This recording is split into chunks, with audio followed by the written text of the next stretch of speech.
Olá, estudante! Seja bem-vindo a mais uma aula do nosso curso de Geografia Online. Nós estamos estudando Geologia nesse módulo 2. Nós já falamos a respeito da estrutura geológica da Terra e do Brasil. Falamos também sobre a formação das rochas.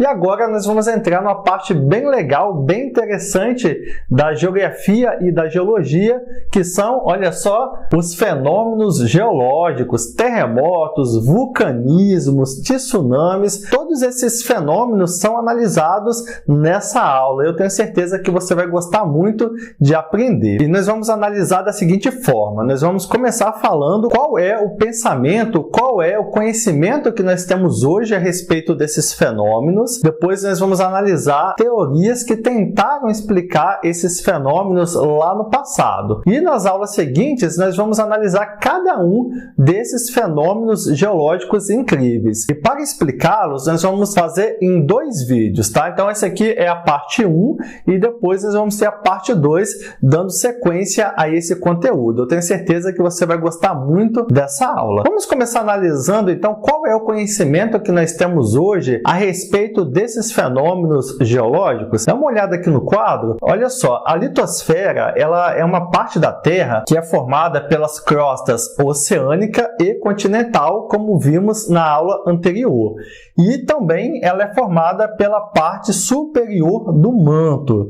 Então a palavra litosfera significa esfera rochosa ou esfera sólida, ok?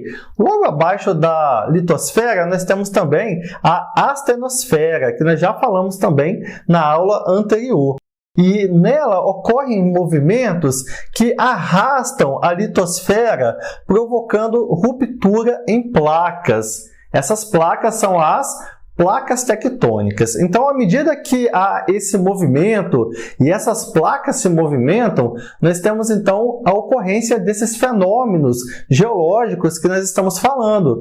Vulcanismo, terremotos, tsunamis, todos acontecem assim. Mas talvez você tenha pensado, mas eu já sei disso, professor. Toda vez que tem um terremoto, tem um tsunami, a mídia fala sobre isso. Ok, mas você sabia que nem sempre acreditava-se nisso? Nem sempre nós tínhamos acesso a esse conhecimento? Bem, então nessa aula nós vamos analisar algumas dessas teorias que lá no passado tentaram explicar a ocorrência desses fenômenos. Uma delas foi essa aqui, ó. Teoria da deriva continental. Está aqui no quadro. O Alfred Wegener, que foi um cientista alemão que viveu entre 1880 e 1930, ele dizia o seguinte, que em algum momento da história geológica do planeta existia um único continente chamado Pangeia. Esse continente, ao longo de milhões de anos, foram se fragmentando, dando origem aos atuais 6 continentes. E como que o Wegener chegou a essa conclusão? Uma delas, eu tenho certeza que você já pensou. Olha só, ele fez algumas observações. Ele percebeu que havia um encaixe dos contornos da África e da América do Sul. Eu tenho certeza que quando você olhou o mapa mundi pela primeira vez, você viu isso. Parece que em algum momento eles já estavam juntos. E foi isso que o Wegener falou e observou.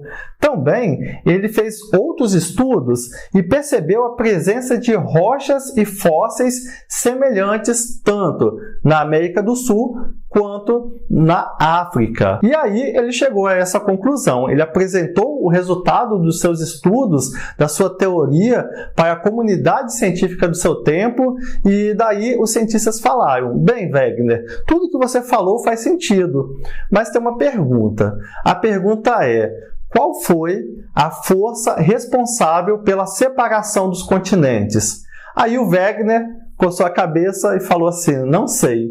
E a comunidade científica do seu tempo não aceitou a sua teoria. E é interessante que o Wegener morreu sem comprovar a sua teoria. Porém, anos depois, surge uma outra teoria. Essa aqui, ó, a teoria da tectônica de placas, que vai aprovar, vai comprovar a teoria de Alfred Wegener. E no próximo bloco eu vou te explicar melhor a respeito dessa teoria. Será que a teoria do Alfred Wegener, a teoria da deriva continental, foi comprovada? Foi sim, mas infelizmente, como eu disse no bloco anterior, ele morreu sem poder comprovar a sua teoria. Nas décadas de 40 e 50, houve vários avanços tecnológicos devido ali à Segunda Guerra Mundial e a partir daí surgiu uma descoberta que revolucionou a geologia mundial. Foi a descoberta da dorsal mesoatlântica. A dorsal mesoatlântica é uma cadeia montanhosa submersa no fundo do Oceano Atlântico. Essa descoberta mudou os rumos das pesquisas. Não era somente a crosta continental que se deslocava, mas o assoalho oceânico também, pois foram identificadas atividades vulcânicas e a formação de rochas mais recentes com pelo menos 185 milhões de anos do que as encontradas próximo ao continente africano e sul-americano. Dessa observação, constatou-se que havia algum material sobre a litosfera que se movimentava, e isso comprovou a teoria da deriva continental, que até então estava imprecisa e não estava comprovada, e redefiniu-se esse conceito como a teoria da tectônica de placas. Dessa forma, a teoria da deriva continental foi comprovada e chegou-se à seguinte conclusão, que imensos blocos rochosos se movimentavam, estavam flutuando sob o manto terrestre. E esses movimentos, então, foram responsáveis pela separação dos continentes, do continente Pangeia, que Wegener não conseguiu comprovar. E veja o quadro, a conclusão que nós temos. Movimentos de placas tectônicas liberam grande quantidade de energia que causam os fenômenos geológicos como terremotos, vulcanismos, tsunamis e, além disso, são responsáveis pela formação de dobramentos, pela formação do relevo terrestre. Mas na última aula desse módulo eu vou falar mais sobre esses fenômenos, tá? Vai ser uma aula especial falando sobre terremotos, vulcanismos e tsunamis. Agora nós vamos falar um pouco mais a respeito do relevo terrestre. Então, à medida que a geologia do planeta vai se desenvolvendo, nós temos a formação de diversos tipos de relevos. Um deles são os relevos continentais, que são formados pelas montanhas, pelos planaltos, pelas planícies e as depressões. Nós temos também um tipo de relevo que ocorre no fundo do mar, no fundo do oceano, que são as plataformas continentais, o talude continental, a planície abissal, a fossa abissal e a dorsal oceânica. Então, a partir de agora, nós vamos analisar cada um desses relevos. As montanhas são formas de relevo geralmente com altitude mais elevada. Quando agrupadas, constituem as serras, as cordilheiras e os maciços.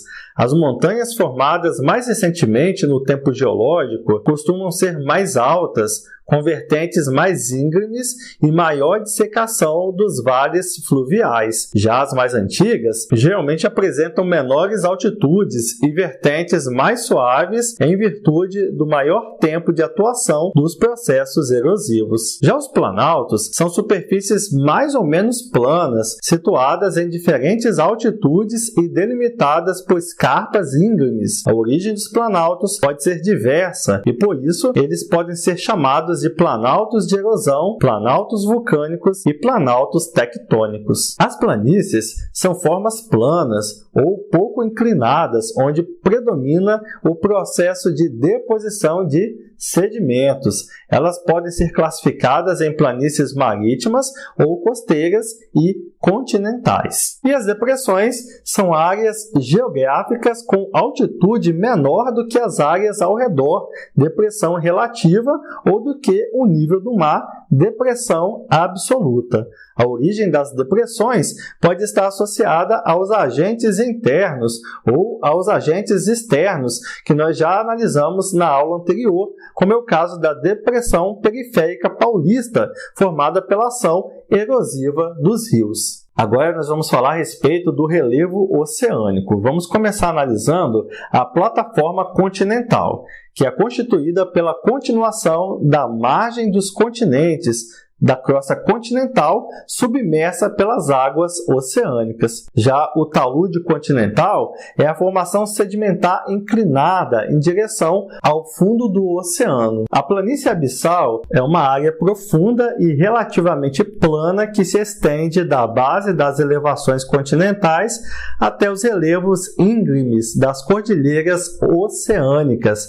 Apresenta profundidades entre 4.600 metros e 5.500 metros. A fossa oceânica ou a fossa abissal é uma profunda depressão formada abaixo da plataforma continental em zonas de subducção de placas tectônicas. E a cordilheira ou dorsal oceânica é uma feição longa e contínua formada pelas zonas divergentes de placas tectônicas. Nas regiões centrais das cordilheiras existem intensas atividades tectônicas. Muito bem, chegamos ao final de mais uma aula de geologia aqui do nosso curso de Geografia Online. Aqui nós analisamos as principais teorias que tentaram explicar a geologia, explicar as placas tectônicas. Falamos da teoria da deriva continental do Alfred Wegener. Vimos que ele não conseguiu comprovar sua teoria em vida, porém, a partir da década de 40, década de 50, novas tecnologias comprovaram a sua teoria e surgiu uma outra teoria, que é a teoria da tectônica de placas, que é um conhecimento que utilizamos até hoje para explicar os principais fenômenos geológicos existentes.